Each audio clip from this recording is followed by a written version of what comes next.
Good evening. Welcome, everybody, and thank you for Thank you. joining the 2023 Ernestine Smith Environmental Awards presentation. It's great that we get to connect and hear from our awardees from the comfort of our homes. And we also hope that many of you will join us on Friday to celebrate in person at the Sebastopol Grange.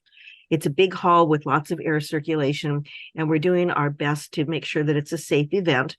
But if you are not feeling well, we prefer for you to stay home. So I'm going to just give a little background in case you're not familiar with these awards. Sonoma County Conservation Council has been recognizing local environmental achievements since 1975. For many years, we celebrated the awardees at an annual dinner, and we also hosted a holiday networking party. So about 8 years ago, we consolidated these two events. And at that time, SCCC also received a bequest from the estate of Ernestine Smith. And she was one of the key environmental leaders of the generation that helped to save Sonoma County from even more kind of rampant development early on. These leaders recognized the priceless value of our natural lands and our ecosystems, and worked to protect them for future generations. So Ernie asked SCCC to continue the tradition of honoring leaders such as these each year. And although the Environmental Center has closed, SCCC continues to provide storage and our website resources, which will be expanding, and a Zoom account and other services, in addition to hosting these awards every year. So that's what SCCC is about. And as I don't know if you've noticed on the SCCC website, but there is a list of all of the environmental awardees over the years, and it's a pretty wonderful list, so worth looking at. So since, networking is part of SCCC's mission, it would be great if all of the attendees could enter in chat your name and the name of any environmentally oriented organization you might work with or area of particular interest. And that's, so we know who's here and we can network with each other. And to introduce myself, I'm Wendy Krupnick, and I joined the SCCC board about 23 years ago because I really believe in the value of networking and collaboration. With each foot firmly in environmental and agricultural worlds, I'm active with Community Alliance with Family Farmers, the Native Plant Society, and the Sonoma County Food System Alliance. So with all of that introduction, this evening, we're going to be honoring some environmental champions, both elders who've done amazing work throughout their lives, and also youth who thankfully have fallen in love with the natural world and are stepping up to advocate for it as well. So although I have not had the pleasure of meeting Galen in person yet, I do have the honor of introducing Galen Freed-Wilhelm, who's our Youth Environmental Awardee for 2023. He was nominated by Sonoma Ecology Center. Galen's fascination with and passion for reptiles opened the door to critical biodiversity issues. He has documented 1,145 individual species on the Sonoma Developmental Center property. He's also been leading naturalist walks at Sugarloaf Ridge State Park, where he became the rattlesnake whisperer, moving them from the campgrounds to other sites for mutual safety. Galen, please tell us about your work and your interests. So, okay, so I'm sharing my screen now. Can you all see that? Yes? Okay. So I just wanted to talk about some of the stuff I've been doing over the past few years.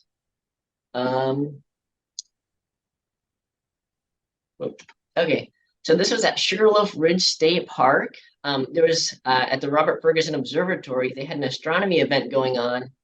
And during the event, I collected several animals from around the observatory and brought them in the observatory to show and teach people about them. You can see in the middle picture, I have 2 snake species and 2 scorpion species. In the top, there's a western forest scorpion, and then below that, there's a sawfinger scorpion. I like teaching people about scorpions because there's a lot of misinformation about them. A lot of people don't even know we have scorpions in Sonoma County. And also a lot of people think of scorpions as being, dangerous or aggressive, but that's actually very rarely the case. There's also the western yellow-bellied racer, the snake in the bottom. That's a common snake in Sonoma County, but it's rarely seen because of how fast it is. And above that, there's an adult ringneck snake, the second smallest snake species in Sonoma County, which is actually mildly venomous, but not dangerous to humans. This was also at Sugarloaf Ridge State Park. I was leading a snake hike. I didn't find any snakes on this hike, but I found a western forest scorpion and some newts. You can see the western forest scorpion glowing under the black light in the left picture. These are also some animals that I have found on walks at Sugarloaf Ridge State Park. And the two right pictures, you can see those are rough-skinned newts. In the left picture, there's another western forest scorpion. This is the Sonoma Garden Park. Several times I've brought some of my animals in to kids' camps to teach kids about them. And here in the left picture, that is my ball python snake. And in the right picture, that's me with a corn snake. I've also been an Enviro leader for 3 years now. This is an amazing internship where we learn about sustainable farming and the environment and composting. I was also asked to make this snake poster for the Sonoma Garden Park. Apparently someone had killed a gopher snake there because they thought it was a rattlesnake. So I made this snake poster to give some general information about the two most common snake species there. You can see on the left, that is a Pacific gopher snake. That's actually the longest snake species in Sonoma County. And they're often mistaken for rattlesnakes because as a defense, they will flatten their head and rattle their tail and hiss and even strike sometimes. And unfortunately, sometimes they are killed for this. And when they do these defensive behaviors, it's not because they want to bite a human or bite a human. It's just they're trying to act big and scary, hoping that the human or the potential predator will leave them alone. And then in the right picture, that is a sharp-tailed snake, the smallest snake species in Sonoma County. They grow to about 1 foot long and eat mostly slugs. I've also volunteered at the Petaluma Wildlife Museum for 2 years now. This is a student-run natural history museum. It's part of the Petaluma High School. And they teach people about many animals from all around the world and the importance of biodiversity. They have an open house every Saturday from 11 to 3 p.m. So this is at Montini Preserve. This is a preserve near my house, so I go hiking here a lot. And here are some of the snakes that I have found and taught people about. On the left, you can see that is a California night snake. It's one of the rarest snakes in Sonoma County, also mildly venomous. Then in the middle picture, you can see that is a Northern Pacific rattlesnake. The Northern Pacific rattlesnake is the only dangerously venomous snake found in Sonoma County. In Sonoma County, we have about maybe at least 5 venomous snake species, but most of those, the venom is very mild, meant for their prey or something. But the Northern Pacific rattlesnake does have a venom that is considered dangerous to humans. Then in the right picture, there's a Pacific gopher snake, again, the longest snake species found in Sonoma County. Okay, so this was at Mount Tamalpais. This was when I was 11 years old. This is the first snake that I ever caught. You can see in the right picture, I showed them to these 2 people hiking on the trail. They said it was the first snake that they had ever held. Ever since then, I have loved teaching people about these amazing animals. Just today, I found out that I was acknowledged for a scorpion observation I found in Southern California. So this is a scientific research paper. I was acknowledged in it because of this scorpion that I found. I found the only observation of this scorpion from that locality. Okay, so that's just some of the stuff I've been doing over the past few years. Okay. You're amazing. Yeah, well, thank you, Galen. Boy, I can tell that we're going to have some more questions for you.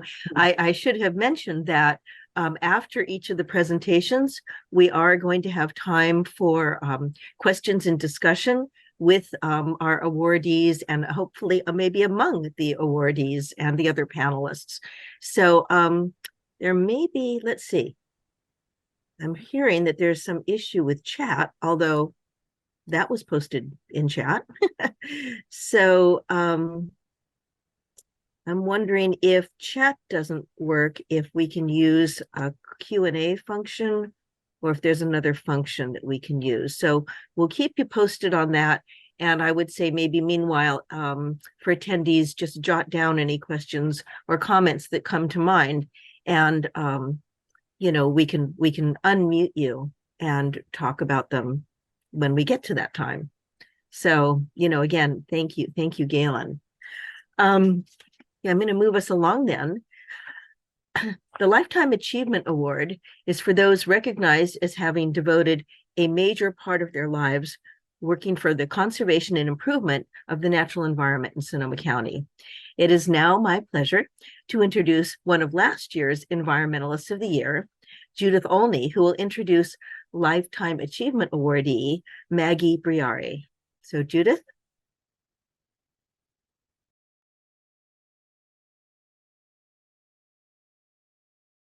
It's an honor to introduce, okay, it's my video stopped. Okay.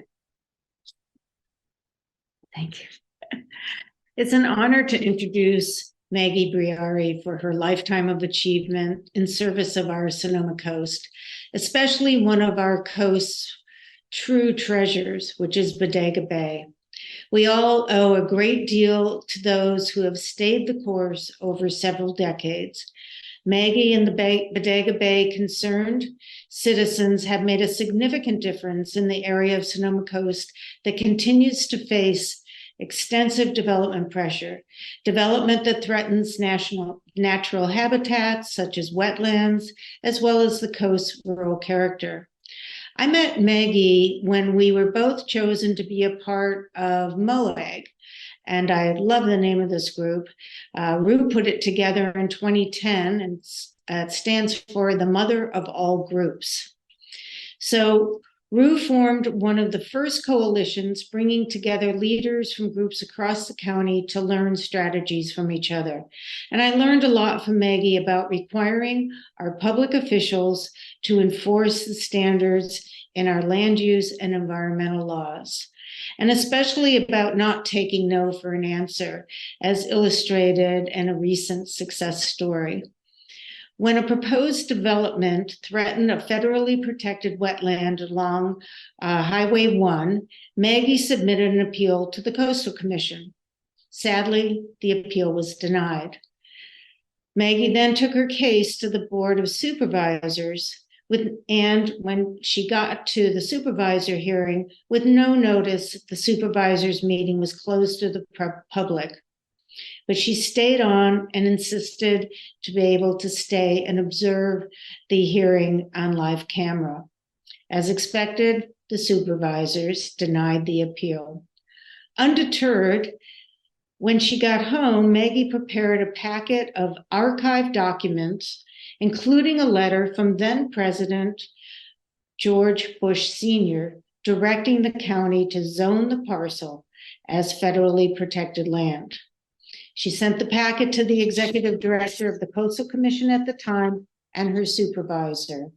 Soon thereafter, with no formal notice, the county rescinded the property deed.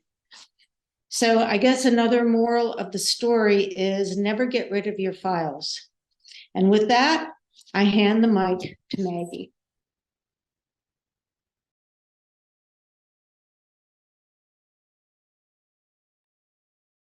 Am I heard? I do have a short speech to make today. And I would like to start out with a poem that was written by Lewis Carroll in 1871, the year my grandmother was born. And it's about the coast. The time has come, the walrus said, to talk of many things, of shoes and ships and sealing wax and cabbages and kings, and why the sea is boiling hot and whether pigs have wings. The Beatles wrote a song with regard to this poem also. The full poem has always been very controversial and political, and but it's worth reading It's entitled The Walrus and the Carpenter. The beautiful Sonoma coast is still being threatened by the proposed needs of federal, state, and local governments and needs protection now more than ever. When the California Coastal Act came into fruition in 1980, it was deemed to be one of the best environmental documents ever written as to protection of our coast. Peter Douglas, the first executive director, frequently said, "The coast is never saved, it's always being saved." And these words are true to this day. I have had the pleasure of working with some of the best environmentalists in the country: scientists, biologists, geologists, land use experts, and the like. And I have learned a lot from them over the years.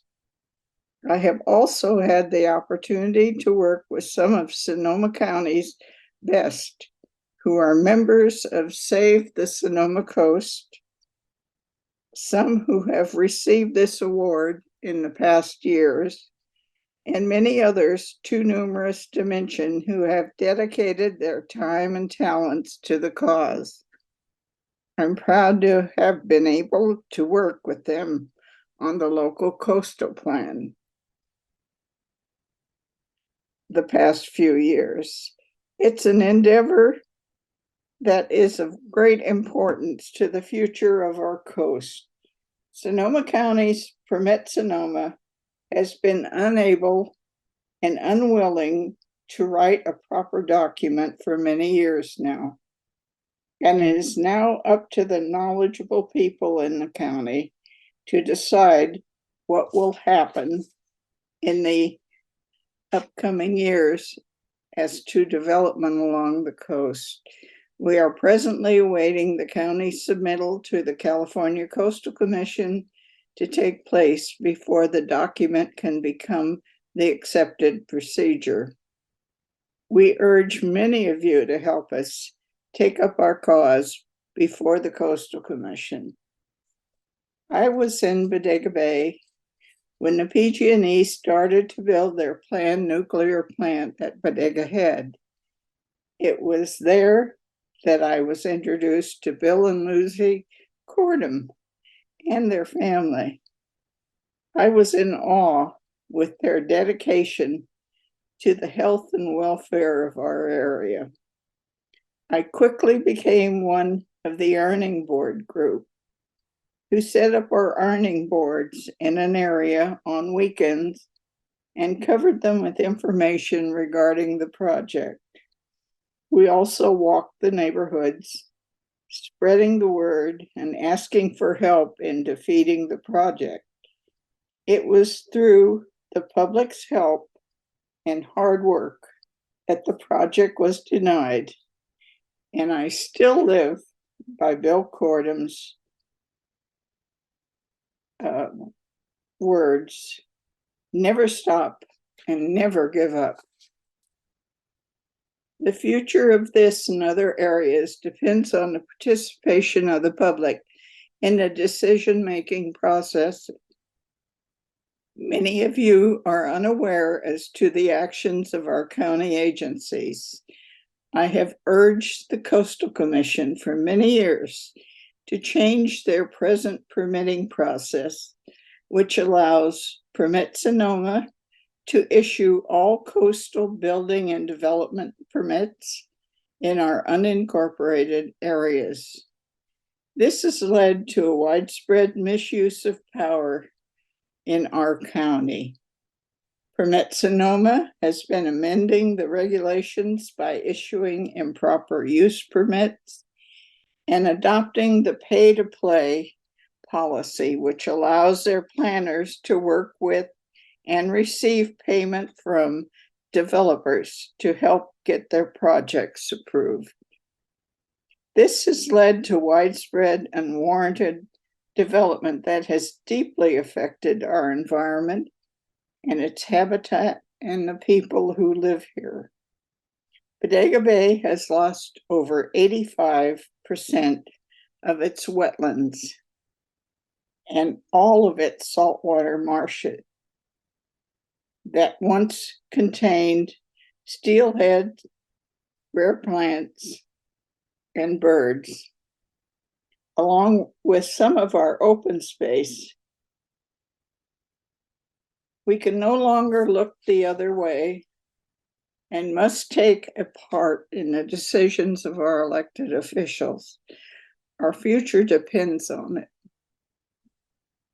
I'm going to close my little speech with my motto of many years, which was sent to me by good friends who knew me well. Be the kind of woman that when your feet hit the floor each morning, the devil says, "Oh crap, she's up." Thanks to all of you for this award.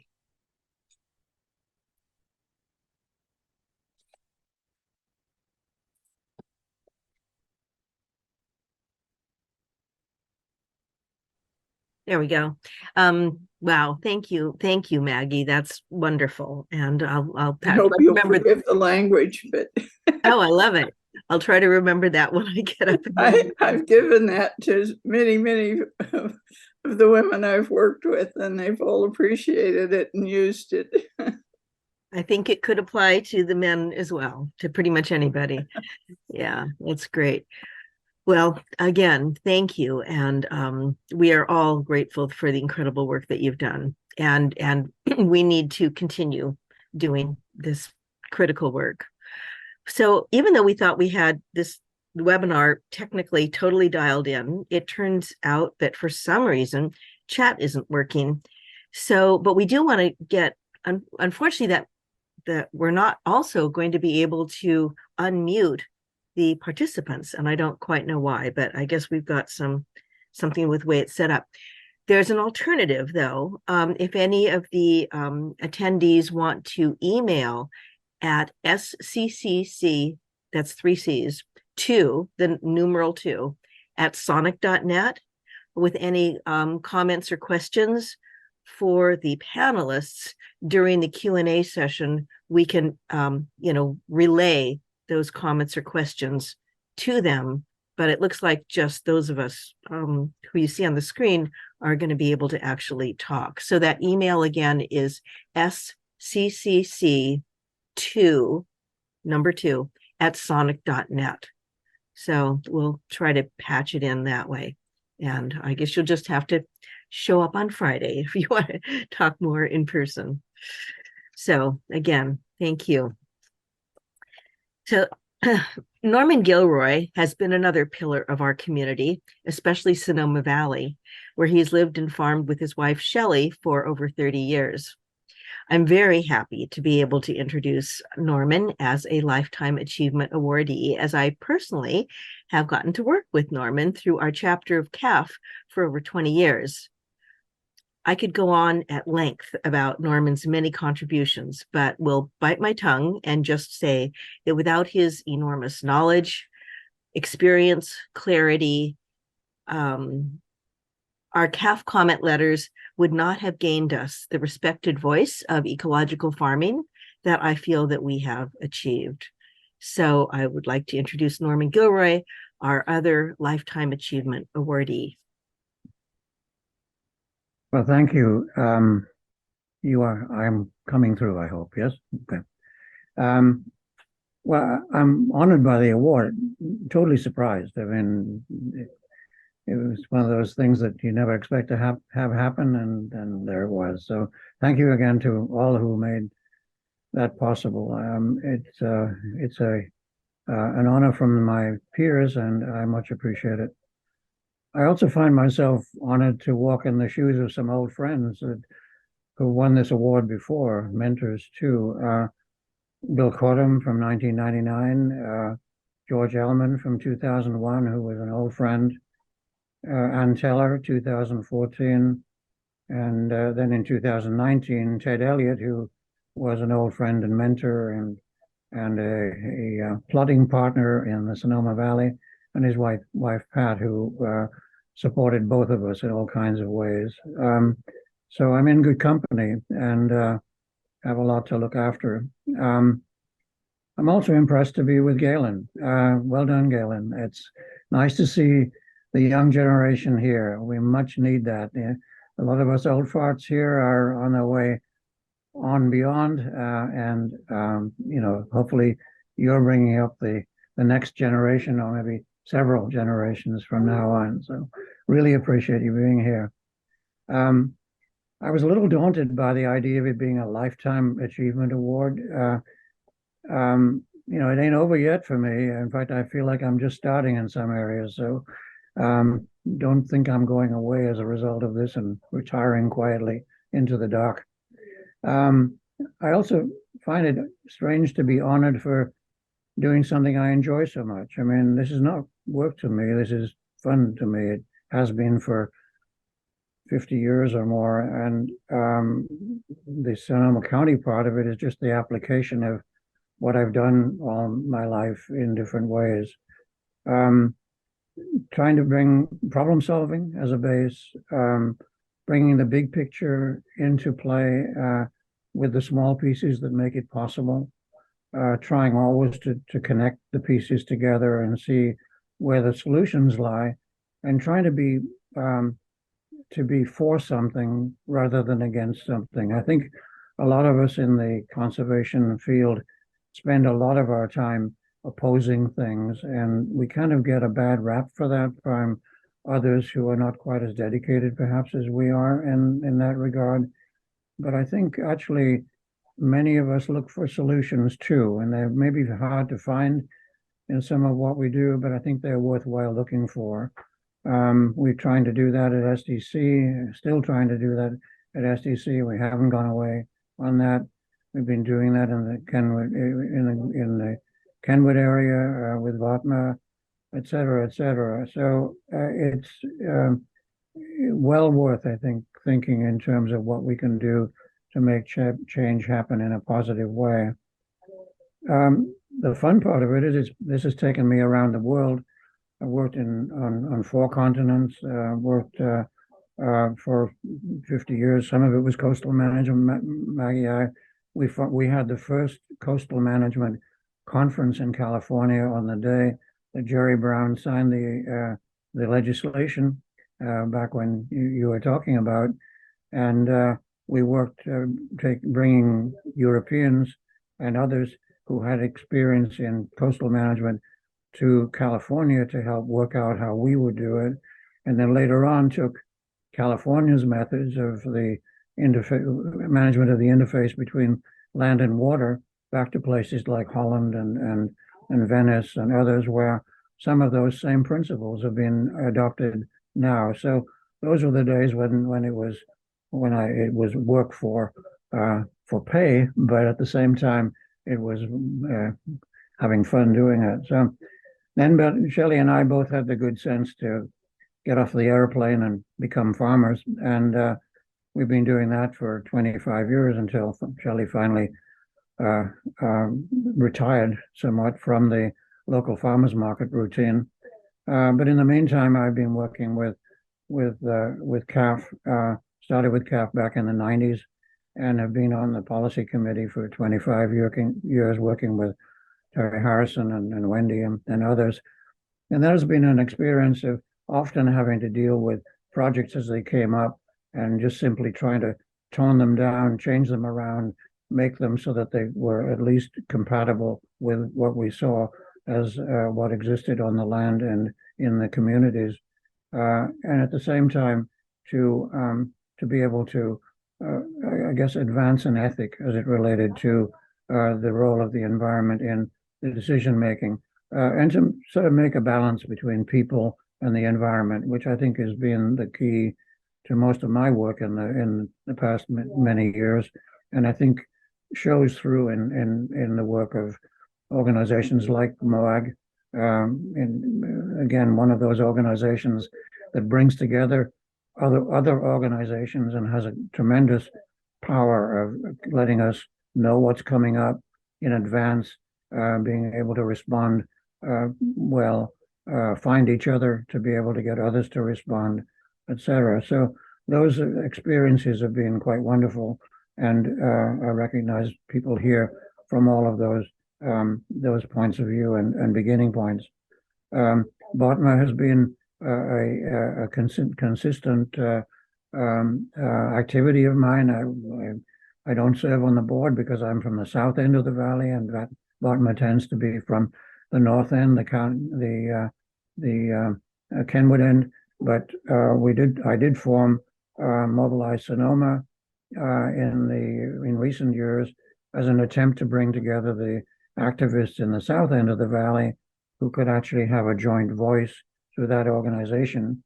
And we then have been active with things like the Amazon project that was proposed at the south end of the valley that would have choked our roads and highways in an inconceivable way. And finally, we're able to outlast them, which I think is one of my skills, is to last longer than the others.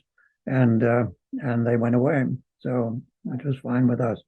And then, of course, the tanker issue, which I will come back to later on in a moment, but that seems to be coming back. But we were able to get finally smart to agree when they took over the freight service to not store these highly explosive tankers in that location, which is right at the head of the drainage flow, the headwaters for the entire Baylands area that stretches all the way down to San Francisco Bay and has a network of channels that connect whatever happens on that site to the bay itself. And so we do what we can, we organize how we can, and we try to reach out to whoever we can. And many of you are here tonight who I regularly reach out to and appreciate being there and available and having your own, sometimes acerbic, sometimes not problem-solving, building approaches. So you're all appreciated in this. I think that we're at a tipping point, both in Sonoma Valley, which I think truly is at a tipping point, and in Sonoma County in general. We have a very divided Board of Supervisors, a very difficult way of getting heard in the process. COVID didn't help with that, and yet in some ways it did, because we were able to attend meetings from a distance, and the way to do that was somewhat perfected. But now I'm finding that more and more we're seeing decisions being made on a localized kind of basis by the supervisors, without so much thinking about the unincorporated area as a whole. And I feel like that's something that we need to work on changing, either through who gets elected to these positions or by talking with those who are already there. We see that every day in different ways. And in Sonoma Valley, we're actually finding ourselves having to reorganize in ways to be able to be heard, because we're not being heard through the you might say normal process of the Board of Supervisors. So in some ways, we're like Margaret's talking about the coast. We have the same difficulty of being heard and being able to get our concerns over, and we have to stick to it, just like Maggie has been doing, continuing. We're looking at lawsuits, we're doing all kinds of things in the Sonoma Valley to be able to do that, and we shouldn't have to, but it's part of life nowadays.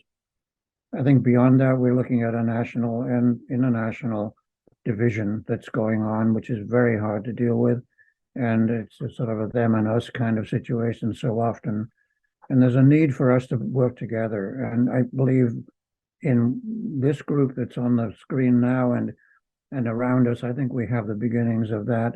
And I think we've always had a way to work together. So that for me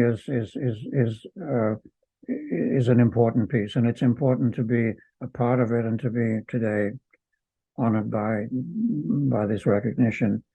Two things I would like to say, because I can't resist being the advocate, as I seem to always be. The 100-year plan at SDC was an attempt by the local community, working over 7 years in over 100 meetings, and to express itself about what they saw as the future of the Sonoma Valley and SDC in particular. That was ignored, roundly ignored by the county as it came through with its specific plan. We filed a 100-year plan in order to get the community's foot in the door, and it was one of those, I guess you might say, desperate motions. It was like what Maggie talked about when she had to make her own appeal to get things changed and manage to do it. And we're hoping also to be able to manage to do it, either with the system as it exists now or by changing the decisions that are being made there. So that fight continues, and it's been fairly quiet recently because there's been a number of things going on that have affected the process, including the builder's remedy approach, from which we learned what we're really looking at in the Sonoma Valley. And then, of course, the HANA proposal, which is almost a mirror image of SDC and just doubles the impacts that are coming. And we believe that's just the first one of many that we're likely to be seeing. So we have to prepare. We have to prepare with better capacity studies.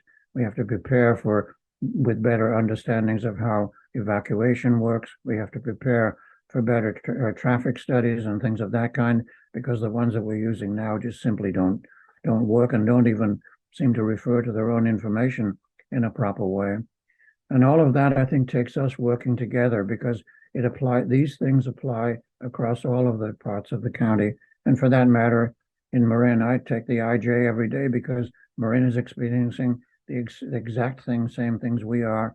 And I learn a lot about how they are going about combating it by taking the IJ. And then the tankers returning to Shellville is just a call for help. We do need help in the next 6 weeks to 3 months. It isn't coming up at the December board meeting of SMART, but it is coming up, we think, at the January meeting. And the drive is because SMART needs the money from the storage, which how that's stated is questionable to my mind, but nevertheless, it's stated in terms of needing $500,000 a year. The tankers coming back would mean potentially leakage, potentially explosive results from a fracture, from an overturning. We had an overturning there in March of this year where a grain car overturned. Had that been a loaded tanker, we might not be here talking about this. So, this is not small stuff. This is big stuff, and it's being promulgated on the idea of profit or money, not people. And in this case, not environment too, because the unrepresented environment of that area is fragile. It is destroyable by just the presence of those tankers to the degree they leak into the surrounding waterways, and that's carried throughout the system. And then should there be a fire there, because it's a petroleum fire, that is fought with foam, not water, because water carries it on the surface and carries it all over. And the foam itself is toxic to the environment there too. So there's no escape. Every time you turn around and you say, well, we'll do this, we'll do that, you find out that that's got its implications too. So I just say that because I think you'll all be hearing from us from time to time, and hearing from other parts of the county is really important to this. We'll fight our own fight, but we do need help from outside. I'd like to just close with 2 quotes. One from Oliver Wendell Holmes from the past, who said, 100 years after we are gone and forgotten, those who have never heard of us will be living with the results of our actions. And I think that's prophecy.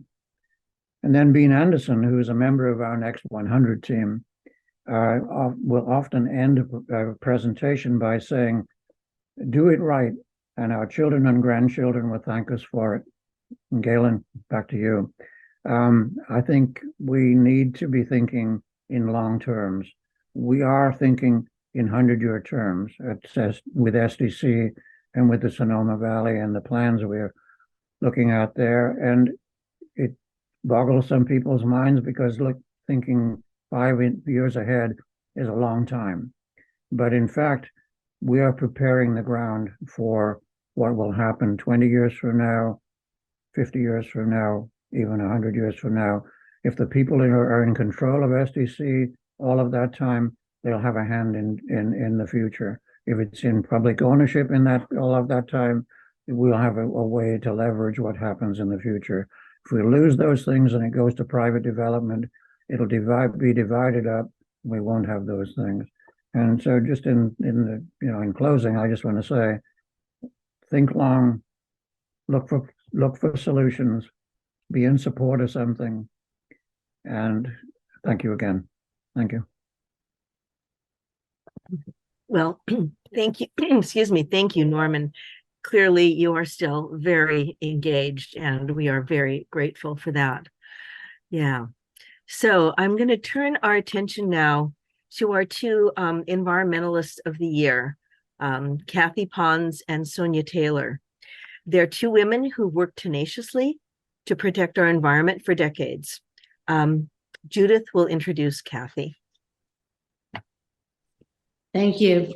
This year, we're recognizing Kathy Pons as both the founder and the current president of the county's most steadfast and influential community groups, and that's the Valley of the Moon Association, or VOTMA.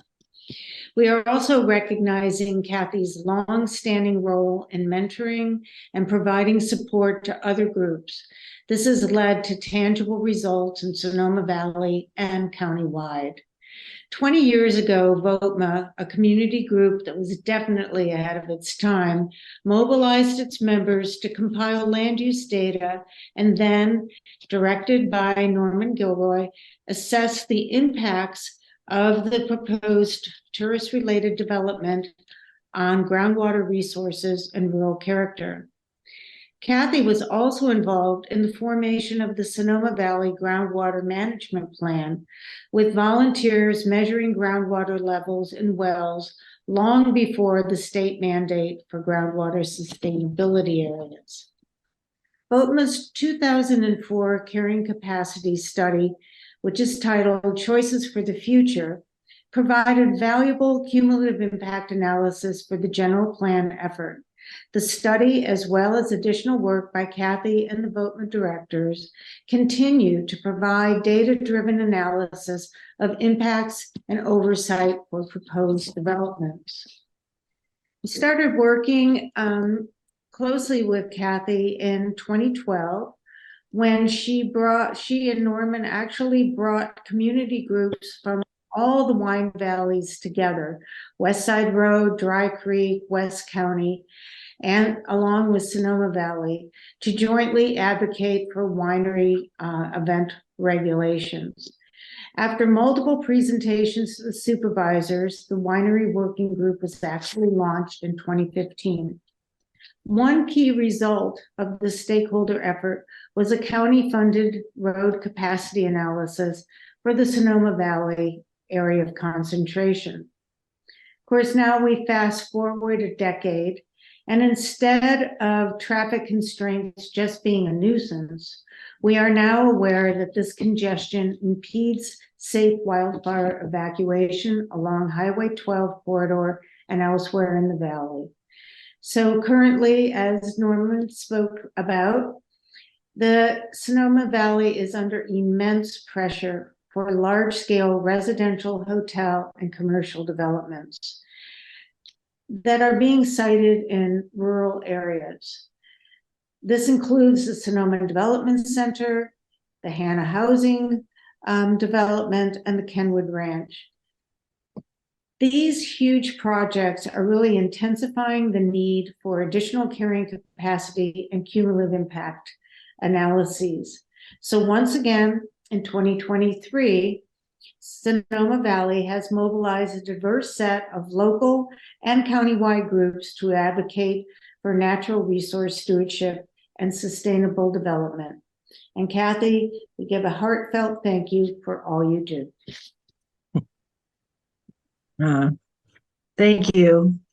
First, first of all, I'd like to say thank you to the Sonoma County Conservation Council for honoring me with this award. I feel proud to join the list of former recipients, as well as the current ones today. So I'd like to start a little different, just with a little background about myself and VOTMA. I was born in Minnesota and lived on a farm. My dad raised cattle and chickens and corn. And we moved to a small town in Iowa when I was a sophomore in high school. And then 5 years later, I left on an adventure to California. So in San Francisco, I met my late husband, John, and we were married when I was 21. By the age of 26, we had moved here to Kenwood and in the house that I still live in. So kind of come and stay. But I've seen a lot of what it was like back in, how the rural character was very evident, back in 1977 when we moved here, and how it's changed now. So, but it was for me, it was being back in the country. So, albeit it's a little different than in Minnesota and Iowa, because there it rains in the summer to water your garden. You don't have to irrigate. And the soil is rich and the groundwater isn't really a concern. But gardening in Kenwood, living with a well, a septic system, gophers, and other critters, has been a real education. It got me interested in groundwater. So when VOTMA was formed in 2002 to challenge a big project that was called Sonoma Country Inn at the time. Now it's Kenwood Ranch. But I started monitoring wells surrounding the project to collect data, to have some baseline to go by when they started using their wells, how it would be affected.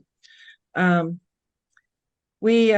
project itself is a 50-room hotel, a restaurant, a winery with events and spa, as well as 11 spec homes on the property. So VOTMA challenged the project all the way to the courts and lost an appeal even, but the project was delayed for almost 20 years. In fact, Rue Furch, if she's listening, was the only planning commissioner to vote against the project at the time, which I totally appreciated. But anyway, I joined the effort to create the Sonoma Valley Groundwater Management Plan, which was a voluntary plan that we worked on before the state mandated groundwater sustainability. I monitored about 30 private wells twice a year for about 10 years. And I feel strongly about the need for decision makers to consider our future precious resources more seriously with land use issues. It used to be that they would just disregard groundwater because, well, you can't tell how much is in there anyway, because it's under the ground. So that was their dismissive kind of dismissal of that concern. Although it's gotten a little better, but still it's not considered enough in my book anyway. So VOTMA is promoting for wise stewardship of our natural resources. And we need a balance between the rural character and the commercial growth on ag lands. And we did this a lot through the events, the winery event study that Judith mentioned, and the work we did to help shape the guidelines for Sonoma Valley Citizens Advisory Committee, and finally the county ordinance, which was put in place. Not exactly what we wanted, but anyway. It goes back to how to get the decision makers to listen to your concerns and to feel like your concerns have been heard and looked at anyway. So anyway, the VOTMA has had to consider the traffic patterns too and evaluation routes on these projects with a 2-lane Highway 12 and Arnold Drive. They're the only routes through Sonoma Valley. So another concern is the change of the traffic studies from level of service, which is has been the test of traffic studies in the past, with regard to congestion and how long it takes to get from an intersection onto another road, to now it's vehicle miles traveled, which is good for greenhouse gas calculations, but I think they're leaving out the whole evaluation of congestion or the number of cars on the highway, with thinking about the 1,000 units at SDC and another 1,000 at Hannah Boy Center. How do they justify that is not going to have any impact on the highways, on the traffic? It's just kind of unfathomable. But anyway, the critical areas of concern underscore the importance of viewing policy and development through a lens capable of revealing the big picture. While any given policy or project might be acceptable in and of itself, it's the cumulative impacts that warrants our attention. And at a grassroots level, focusing on individual policies and projects as they move through the approval process is where cumulative impacts can be addressed, as long as they can, and hopefully they will be heard. That is kind of one of the key points I think we all have been having a little trouble with, is feeling like you're being heard. So to that end, VOTMA is dedicated to filling the role of community watchdog, alerting the public to potential dangers and protecting our uniquely beautiful Valley of the Moon. So big thank you goes also to the VOTMA board members, Roger Peters, Chris Cook, Joel Butterworth, and Jim Munger. And we also have an executive board, including Norman, which is very valuable. So we appreciate everything and agree to that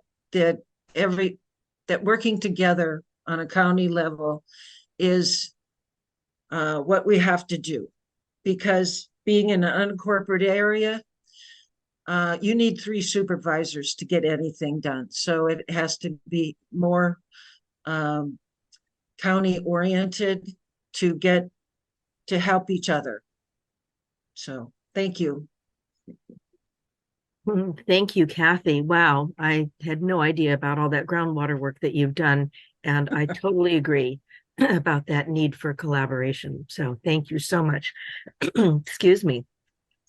Well, Suzanne has worked some magic behind the scenes, and we now have a plan to allow participants to speak after we finish the presentations. So once we finish the presentations, if folks want to do their raise hand, then I can call on them and Suzanne will be able to unmute them. So we'll have a few minutes for that kind of interaction in that way once we finish the presentation. So thank you, Suzanne, for doing the magic behind the scenes.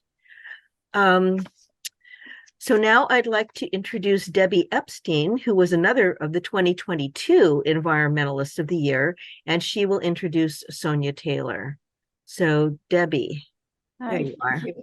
I think I'm unmuted. Mhm. Well, I'm certainly honored to introduce Sonia Taylor, whom I've gotten to know through Zoom and emails over the last few years, and who I will actually get to meet in person for the first time on Friday. So that's exciting.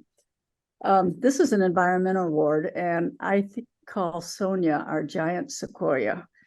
She withstands fire and storms, and like a sequoia, continuously provides knowledge and direction to the community and governing bodies through her strong network of roots and interconnected mycelium.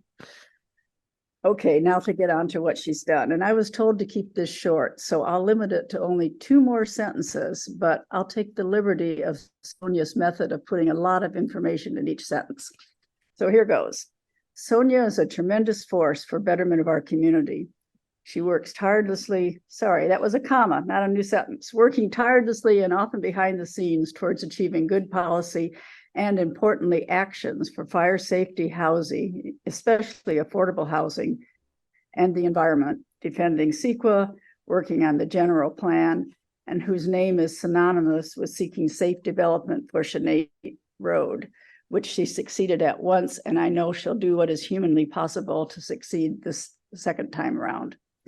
She skillfully applies her wealth of knowledge and extensive research skills, delving into how government functions and malfunctions and where change can be made, exposing and relentlessly challenging contradictions and bad legislation, and delivers us all with her unique, tenacious style, sense of humor, and never failing prime choice of words.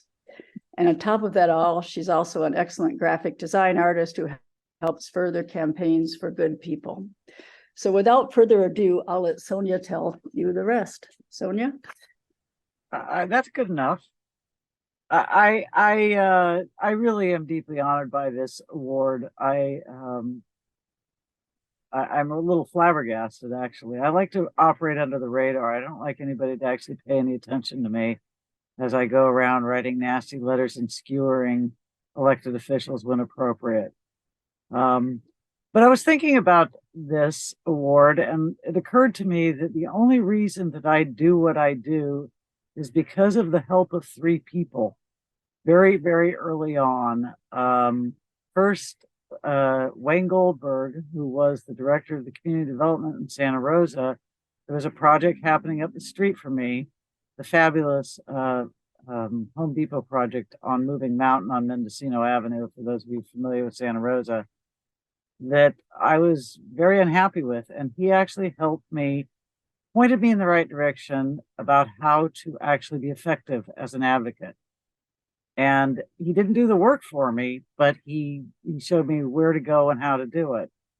And then as a result of that work, I came to the attention of Dick Day, who, when he found out I was a graphic designer, sucked me into the Santa Rosa the first urban growth boundary campaign, which was the Santa Rosa urban growth boundary. And that was the beginning of my working in doing political graphics. And then Terry Price, he now claims to be a retired political consultant, except for when he feels like meddling again.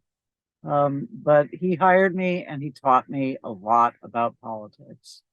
So I try to pass it along when I get calls from people who are confused, who need help. I try to at least point them in the right direction when I can. And I urge everybody to do that, because sometimes all it takes is just, look here. If you do this, you might find that. And then how to speak to, not to be afraid to talk to elected officials. So that's how I started. And I was a paralegal originally back in the dark ages. So the legal background does actually help to evaluate things. The Sinead project, as Debbie mentioned, I'm part of Friends of Sinead. We successfully sued the county and won on CEQA, and it was very satisfying. And the project is now going through the full CEQA process. The city of Santa Rosa, I expect, will do it right. That doesn't mean it will be good or we'll be happy, but it will be done right. At least I hope so. I'll knock on wood now. I spent the last year fighting state legislation.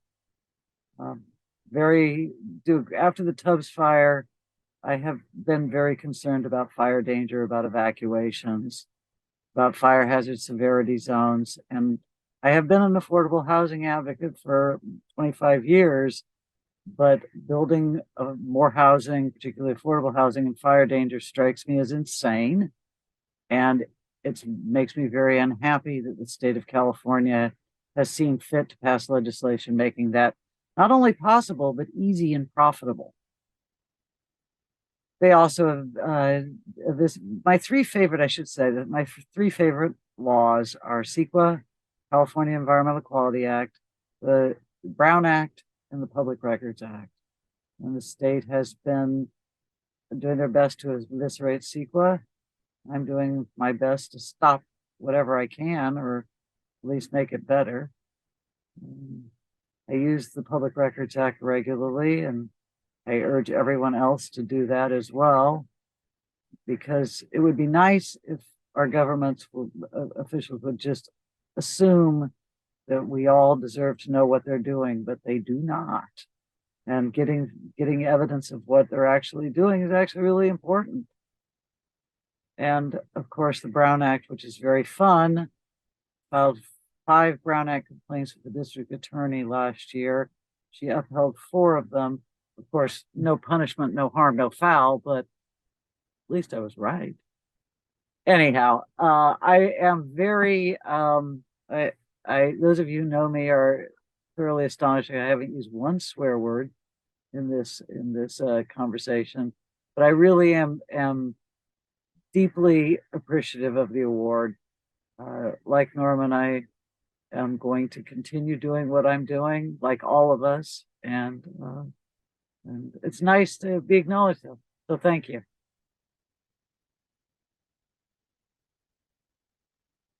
Yes, it's really important to be acknowledged, and that's the reason why we do these awards. Because, yeah, a lot of us spend hours on our computers and on meetings and poring over documents and going to hearings and feeling like we're hitting our head against the wall. And, you know, as Kathy was saying earlier, collectively, we have, can, and hopefully will continue to make a difference. So again, thank all of you. Wow. So hopefully we've got a few minutes for some discussion from, you know, either among yourselves would be wonderful, and any questions or comments from our attendees. I'm particularly interested in what we can learn from each of you and what can guide our future efforts. So if any of the attendees, hopefully I will see if you want to use your raise hand function. And I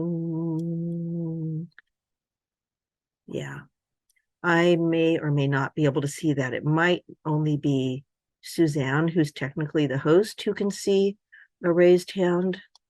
So I don't know if that's going to work. If somebody could raise their hand. There we go.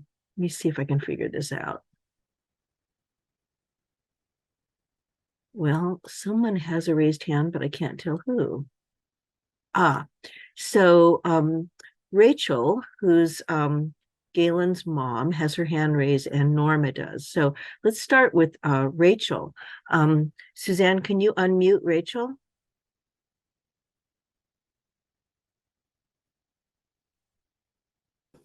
Can you hear me? Yes. Oh, I just wanted to help test out the hand raising, but I also wanted to say thank you to everyone who's won these awards and been doing this amazing work, and for including a youth award, because I think it's really important to help bring the youth in, to help them be aware of what's being done already. So there are footsteps to follow in addition to doing their own thing. I think it's so hard for the youth to even know what's going on. So thank you for bringing in the youth award.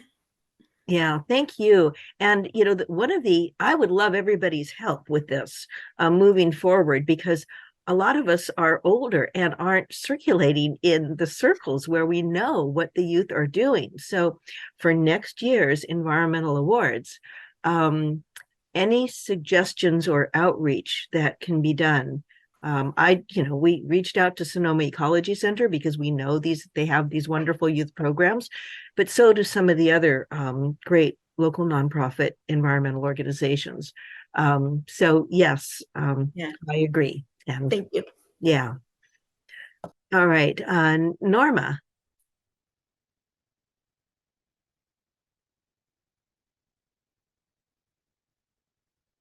So first, I just want to say congratulations to everybody and kudos to all of the awardees.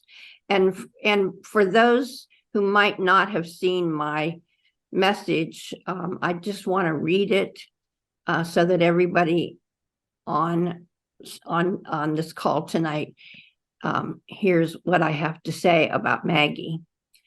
And that is that Bodega Bay citizens have benefited for many years from Maggie's passion and commitment to protecting the coast and making sure to highlight what a special place it is and why it is worth protecting for future generations. Never give up is also her mantra, as it was Bill and Lucy's. And we are very blessed to have her tenacity continue on. And we are grateful that she is being recognized for all her efforts over the years. Thanks. Wonderful. Thank you. Okay, are there other participants who would like to ask a question or comment? And maybe while people are thinking about it, any of the panelists who have anything for each other? Yeah, Debbie. Oh, I just wanted to make a comment. I've really enjoyed hearing everybody's discussion. I learned a lot. I had no idea that all that stuff was going on down at Bodega Bay. I've been in Sonoma County since 2015, 16, and now live up at Sea Ranch since our house burned. And, the coast up here is gorgeous, but it would be a shame if, what had happened to it happened, or what happened down there would happen up here. But I also wanted to say, Kathy, I got such a kick out of you mentioning the walrus and the carpenter. I grew up with that as a song that my father would sing to us kids when we would drive an hour to visit my grandparents. And I never really thought about, what it meant. Now I'm going to have to go back and read the words. Yeah. Well, I have a question for Galen. I want to know what your thoughts are for your next steps, more immediate future. What are you looking at that's ahead for you? So one of my favorite things to do is to teach people about, the animals that I like, snakes and scorpions and roaches and mantises. So that'll be something that I'd probably want to do in the future, be more involved with that. Any idea of in what capacity?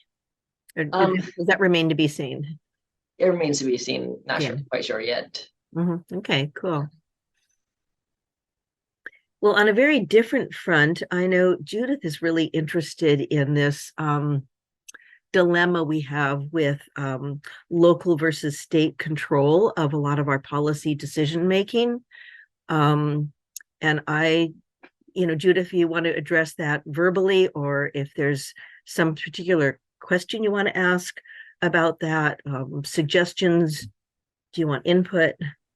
Yeah, I have become concerned over the last couple of years, or even just this year, on the outsized role that the state seems to be playing in local land use decisions, mandating that the county has to put X number of houses even out in the unincorporated area where we have large lot zoning and other types of protections for the environment and our rural character. And I know even the county appealed and said, we can put more houses in the various urban areas, but we don't want to be forced to move away from our city-centered growth. And I know that Sonia knows a whole lot of this, but one of the things that totally shocked me is this concept of the builder's remedy, that they can put this development proposal out, and if it takes a little while, Sonia can explain it better, but to me, it seems like, oh, if it takes a little while for the environmental analyses to be done, the builder can just say, I'm doing it. Yeah. So I feel for a lot of us who've over the years spent tremendous amounts of time working on the general plan and on zoning and on really making sure that we're upholding what we think are the standards in our county, and then have the state just kind of come in and override our protections. That's really concerning to me, and I don't know if Sonia or others might have some other perspective on why this is happening or what strategies we should use. I just a question, Judith, when you say, is that ABAG who is telling how much in the Bay Area, how many houses to put in and that kind of thing? Is that what you mean by the state? Are they part of the state? I'm not sure if it's ABAG. I don't know who comes down with these mandates that Santa Rosa has to put in 20,000 whatever houses, and Petaluma, and then the unincorporated area. And maybe ABAG or maybe other. It's this RENA numbers. Yeah. And Yeah. I actually learned a lot from Supervisor Rabbit about this, because he was really unhappy. He says that the method they use for calculating the numbers is completely erroneous and not configured correctly. It's probably one of the few things I would agree completely with Supervisor Rabbit about, but it happened to be timing. We were putting on a CAF event, and he was literally walking in and out of our in-person event on his phone, participating in a meeting about this. And he was one of the people arguing, as you mentioned earlier, that California not have to abide by these numbers that we were mandated. So I don't know, from my very limited perspective, I think we should be having conversations with our state legislators about this, and there needs to be some major changes. But Kathy, were you or Sonia going to respond to this? Well, I'll talk about it. I've spent an awful lot of time dealing with it. It's very concerning. The state believes there's a housing crisis, but they don't differentiate between a market rate or even a luxury house and an affordable house. And when I talk about affordable housing, I'm talking about legally affordable housing. I get very infuriated when people use phrases like workforce housing or affordable by design housing, because those phrases are meaningless. They have no legal meaning. And in fact, they will rent and or sell for whatever the market will bear. Whereas legally affordable housing has to rent, it's usually not sold, but when it is, it has to rent or sell based on certain parameters, so that people who need the housing the most can afford it. Yeah. And so they've established the regional housing allocation numbers, with the RENA numbers.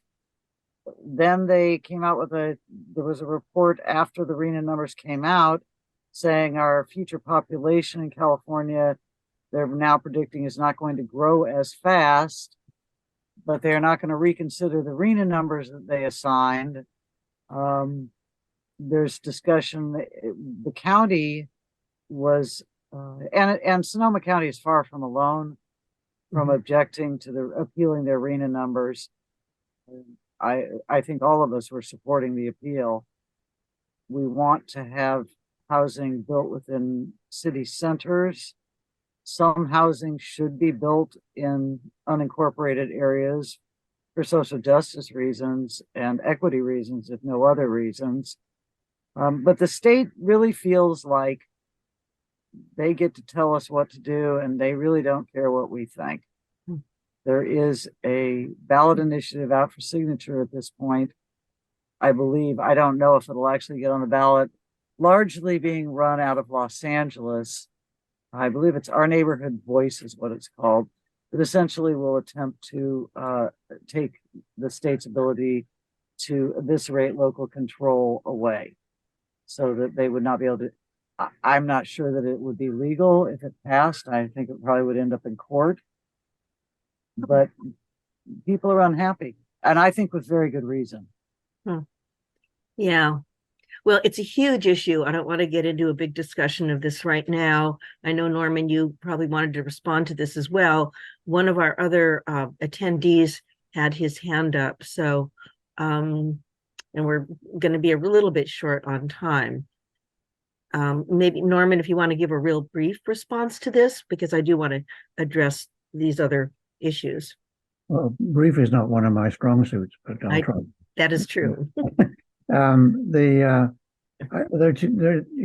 states have done things of the same kind, but done it differently. Washington State, as an example, has had a density transfer process, and so has the Vancouver area, as an example, in Canada, where they've been quite effective at keeping rural areas rural, but transferring the densities into receiving areas that are more urban, and following through those policies that we have, which say that we should have city-centered growth, which is all over our general plan, but somehow it doesn't seem to play into the picture. The other part of it is that the builder's remedy, of course, is one of those things that had a short life in a sense, because it was put in there as a penalty to try to force cities to and counties to come up with a housing element, and many were just stalling around. So in a way that was a short-term thing, but when you look at what's happened in Marin, you look at what's happened in each of the counties, when you add up the effects of that, the cumulative effect of that has been tremendous, and can be for the long term. So I think organizations like ours could somehow come together to begin to look at other ways and to suggest those ways. I think what happened was that supporting housing, anywhere, anyhow, became the sort of the lifeblood of the legislators. Support that and everybody's going to support you. And they all threw something in. And this last year, we have 60 or more bills, many of which actually counter one another in their intentions around housing. And the mess that's created hasn't even shown up yet. I mean, that's coming next year and the years from now. And some of us need to help clean that up, because I think we haven't even begun to see that one yet. So thank you. Great suggestion. I know that legislators, or at least staff, often say, give us examples of better legislation that we could look at. So if there's other states that are doing it better, we should be pointing to that. Neil, I'd love for you to say whatever was on your mind. Yes, well, thank you. I was just going to pass it with what Norm said, really. I think he actually said it a lot better than I could. But in Portland, for instance, they tied business growth to made it visible and asked that there be a license, really, that everybody for each new job that was growing, that they pay a fee for it. And so tying business growth to housing really is perhaps an issue also to bring up with legislators. That's probably the simplest thing that I could really say on that. Having sat through all of the presentations of what's kind of going on. Every time you bring up how does the growth in office space, which probably would have been the old metric before people worked from home, tie to housing. So Palo Alto actually said no more conversions to offices, because that creates more tension with the housing situation. We haven't got enough housing, even though it's a desirable place for business. So sort of phrasing the question, how do you tie business development to available housing or job growth to also have housing? But it's got to be on a regional level. You know, people travel 40, 50 miles from where they can live to where they work. So it just spreads all around the Bay Area. Interesting. Yeah, thank you. Thank you for that. Well, I think we're getting close to closing, and I really appreciate some discussion about some of these many issues that we're all grappling with. And again, incredible thanks to all of the awardees for your past, continuing, and future work that we're going to be looking towards. There are certificates of award that are signed by the state legislature for each of you. And I think for most of you, we'll give those to you in person on Friday, and we'll send them by mail or by carrier to anyone who can't attend. This webinar is being recorded and will be posted on the SCCC website, where the recordings of all the previous webinar award ceremonies, presentations are housed. So that'll probably take a few days, but that will be happening. And to close tonight, I really appreciate that some poems and quotations came up throughout your presentations, because I think they're really important, and it's become a tradition for this event to close with a poem. And Kathy has very graciously offered to read a poem from Arthur Dawson. And since we've got some good Sonoma Valley representation tonight, and he's such an incredible member of our community as well, I'm real curious to hear what Kathy brought from this. So again, thank you. And Kathy. All right. I did contact Arthur Dawson to ask him about a poem to read tonight. And he sent me one that he says, here's one that was written by a fifth grader in 1998 at Presswood as part of a Song of Place project I did. And it's called Future. Now, remember me when you read this. Try the best you can to keep nature the way it is. Do the fish still run in the sloughs of Wingo? Are there still ranches where you can live quiet and non-bothered, except for the coyote howling at the full moon? Now, when you look up on a summer night and see the shining stars, remember me. Cody Amon. Oh, that's beautiful. Yeah, and may we all be able to hear the coyote howling and the shining stars. So again, thanks to everybody. Thanks, Suzanne, for doing the behind the scenes magic, and take good care. Keep up the good work. Okay, see you Friday. See you then. Bye-bye.